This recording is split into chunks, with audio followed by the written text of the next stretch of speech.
And here we are outside on the Palm Court with our good friends from Shapes Fitness for Women, and Gilbert, and the ladies. That's okay. The ladies are with us right now.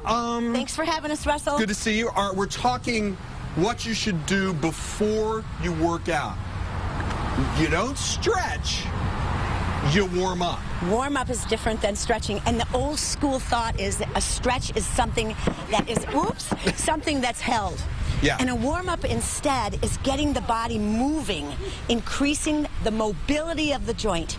The shoulder, the hip, the hands, and the feet are the big ones for me. And you said what you want to warm up is what you're going to be working out. Am I right? Yes, and remember how we used to think that this was a warm-up for weight training?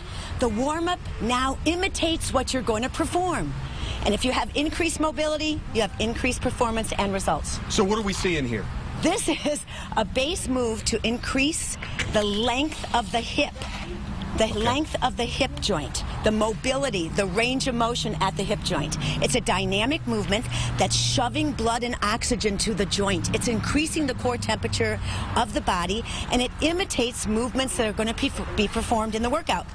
And what's the danger of not warming up before you start a workout? Well, the biggest danger is more injuries, right? Decreased results in more injuries. No one wants to work out in pain. And if you think about the fact that you're coming to the workout with a tight joint and it doesn't have range of motion, it's going to stop before the exercise is performed to its fullest. So we're seeing this one. Give us some more examples. What kind of things are we talking about here? The biggest thing that I like to work on is opening up the hip. Can you try some? Are you allowed to do anything? How about Am I allowed? What does that mean? Am I just so old that I'm not allowed to do anything anymore? Sorry, best friend. Rotate that hip.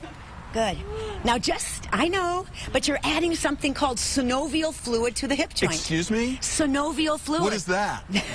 That's that fun thing that the body produces when it moves, when the joint moves. You're not doing anything. It emits that synovial fluid. You know, when you sit or you sleep, the hip complex is probably the tightest of all the areas of the body. How about this? You've been on the computer already this morning? All morning. Have you been on your cell phone?